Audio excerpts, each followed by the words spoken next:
سڵاوتان نەبێت لە شارپرێسەوە هەواڵی ڕۆژتان پێشکەشەکەم سەرەتاش بە گرنگترین ناونیشانەکان دەست پێ دەکەم. پەرلەمانتارێک ئاشترای دەکات دامەزراندن هەرێمی کوردستان ناگرێتەوە. وەزارەتی پەروەردە ڕاگەیەندراوێکی بڵاو کردەوە. هەوڵ دەدرێت پشکی هەرێم لە بودجەدا زیاد بکرێت و بەغداش مەرجی هەیە.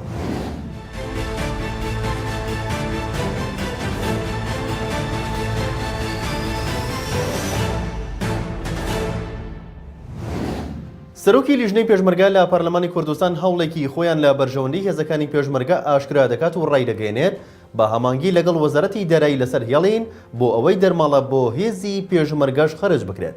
ڕێڤین هنووری سەرۆکی لیژنەی پێشمەرگە لە پەرلەمانی کوردستان ئاشکرای کرد لە هەرێم سەرجەم موچەخۆران دەرماڵی خۆیان و منداڵ و بڕوانامەیان هەیە، بەڵام هێزی پێشمەرگە تا ئێستا موچەیان جێگرە و هیچ دەرماڵەیەکیان نییە.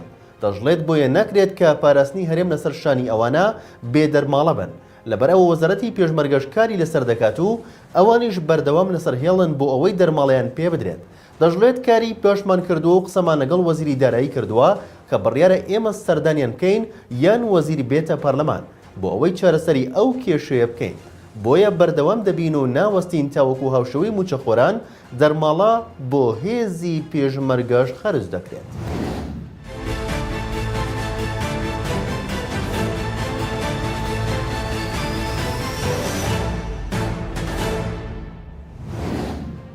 وەزارەتی نەوخۆی عێراق فۆرمی دامەزراندن بۆ پاسەوانی سنوور بڵاو دەکاتەوە و پەرلەمانتارێکی کوردیش لە بەغدا دەڵێت ئەمە تەنها عێراق و ناوچەکانی مادەی 140 دەگرێتەوە، واتە پارێزگاکانی هەرێمی کوردستان ناگرێتەوە. پاش ئەوەی شەوی ڕابردوو وەزارەتی نەوخۆی عێراق لە ڕێگەی فۆرمێکەوە ئاگاداری هاوڵاتیانی کردەوە کە دەتوانن داواکاری بۆ دامەزراندن وەک پاسەوانی سنوور بەرز بکەنەوە. لە ماوەیەکی کەمدا خەڵکێکی زۆر سەردانی مەڵپەڕی وەزارەتی نەوخۆی عێراقی کرد. سەرەڕای خۆتۆماکردنی ئەو ژمارە زۆرەی خەڵک تەنها 3000 کەس وەک پاسەوانی سنوور وەردەگیرن. بە گوێرەی ئەو مەرجانی وەزارەتەکە دیاری کردووە فۆرم پڕ دەکرێتەوە و دانیشتوانی هەرێمی کوردستانیش دەتوانن فۆرمەکە پڕ بکەنەوە. لای خۆشیەوە پەرلەمانتارێکی کورد لە بەغدا ئاشکرای کردووە ئەمە تەنها عێراق و ناوچەکانی مادەی 140 دەگرێتەوە، واتە پارێزگاکانی هەرێمی کوردستان ناگرێتەوە.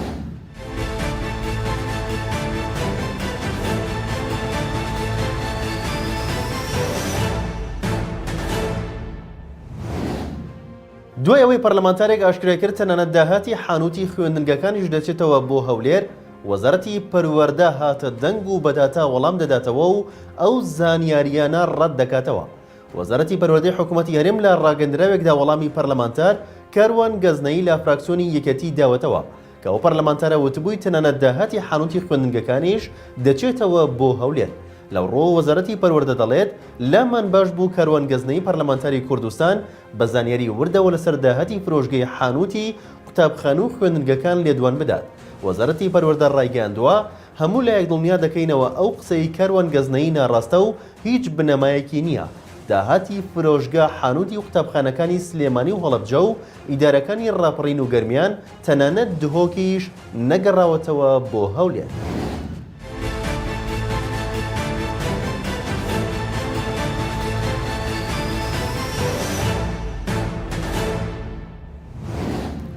دانوستانەکانی نێوان هەرێم و بەغدا لەبارەی پشکی کورد لە پرۆژە بودجەی گشتی عێراق بەردەوامیان هەیە و تا ئێستا ئەوەی یەکلایی بۆتەوە لە 14 وەک پشکی کورد دیاریکراوە لە پرۆژە یاساکەدا.